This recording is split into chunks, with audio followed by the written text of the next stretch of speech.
আসসালামু আলাইকুম। সবাই কেমন আছেন? আশা করি সবাই অনেক ভালো আছেন। আজকে আমি আবারও চলে আসলাম ছোট্ট একটি ভিডিও নিয়ে। তো আজকে আমি বানাবো আলুর পাকোড়া। আর আমি কিভাবে আলুর পাকোড়া বানাই সেটা আপনাদের সাথে শেয়ার করব। তো এখানে আমি দুটো আলু কুচি করে কেটে নিয়েছি। আর এর মধ্যে দিয়ে দেবো পেঁয়াজ কুচি, কাঁচামরিচ কুচি আর ধনেপাতা কুচি। আর এখানে দেব বেসন। বেসনটা আমি একটু অল্প পরিমাণে দিব। আর চালের গুঁড়াটা একটু বেশি পরিমাণে দিব, কারণ চালের গুঁড়াটা ব্যবহার করলে পাকোড়াটা অনেক সময় মুচমুচা থাকবে। আমি যে কোনো পাকোড়া আইটেমে চালের গুঁড়াটা একটু বেশি ইউজ করি আর বেসনটা একটু কম। আর চালের গুঁড়াটা দেওয়ার কারণে কিন্তু পাকোড়াটা একটু শক্ত শক্ত হয়। না হলে শুধু বেসন ব্যবহার করলে যে কোনো পাকোড়া একটু নরম নেতিয়ে যায়।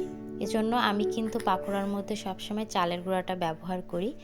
আর এখানে দিয়ে দিচ্ছি দুটো ম্যাগি মশলা আর একটু ঝালের গুঁড়া, হলুদের গুঁড়া আর পরিমাণ মতো লবণ। আমি এখন এগুলোকে খুব সুন্দরভাবে মেখে নিব। আর মাখানোর পরে আমি এর মধ্যে অ্যাড করব পানি। কিন্তু এগুলো যত ভালোভাবে মাখানো যাবে পাকোড়াটা কিন্তু তত বেশি ক্রিস্পি হবে, কারণ এটা আমি যত ভালোভাবে মাখাবো আলু ততটা নরম হয়ে যাবে আর অল্প আঁচেই খুব ভালোভাবে সিদ্ধ হয়ে যাবে আর পাকোড়াটাও অনেক মুচমুচে হবে। এখন আমি এর মধ্যে একটু পানি দিয়ে ভালোভাবে মেখে নিচ্ছি।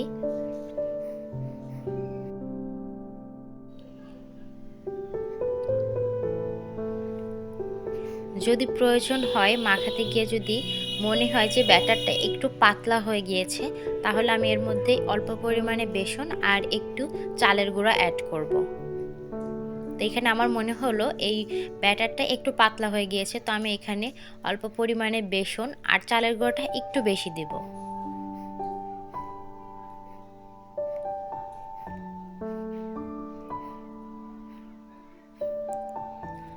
এখন এর মধ্যে আমি আর একটু পানি দিয়ে এটা খুব ভালোভাবে মেখে নেব।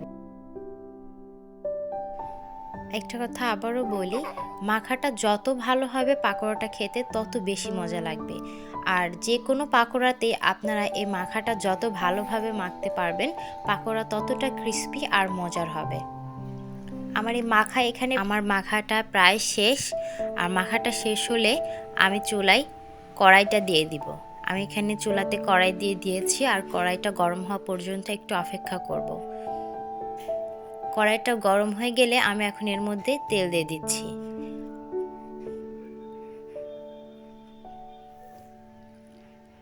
তেলটা গরম হয়েছে কিনা দেখার জন্য আমি ব্যাটার থেকে একটু সামান্য তেলের উপরে দিয়ে আমি দেখে নিলাম যে তেলটা গরম হয়েছে কিনা।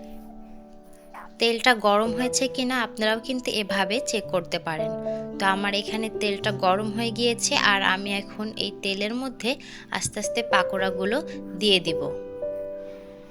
আপনারাও কিন্তু চাইলে আপনাদের বাসায় গেস্ট আসলে চটজলদি এরকম পাকোড়া রেডি করে নাস্তার আইটেমে ব্যবহার করতে পারেন।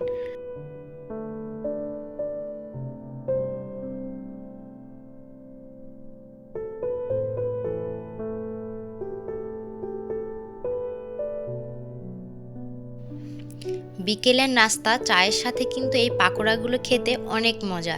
আপনারা বাসায় ট্রাই করে দেখবেন আর কমেন্টে জানাবেন আপনাদের কেমন লেগেছে। তো পাকোড়াগুলো আমি কিন্তু আস্তে আস্তে এর মধ্যে দিয়ে দিচ্ছি আর এক পাশ লাল হয়ে আসলেই কিন্তু আমি পাকোড়াগুলো উল্টে দেব।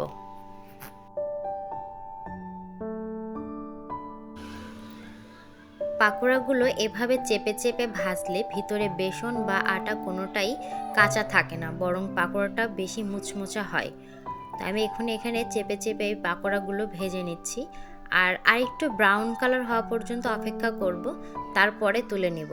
এখন প্রায় ভাজাটা হয়ে গিয়েছে, যে দেখতেই পাচ্ছেন কালারটা কত সুন্দর হয়েছে। আমার কিন্তু পাকোড়া ভাজা শেষ। তো আপনাদের ভিডিওটা কেমন লাগলো অবশ্যই কমেন্টে জানাবেন। আর ভিডিওটা যদি ভালো লেগে থাকে তবে চ্যানেলটিকে সাবস্ক্রাইব করে আমার পাশেই থাকবেন। তো আজ এই পর্যন্তই, দেখা হবে নেক্সট কোনো ভিডিওতে। সে পর্যন্ত সবাই ভালো থাকবেন, সুস্থ থাকবেন। আল্লাহ হাফেজ।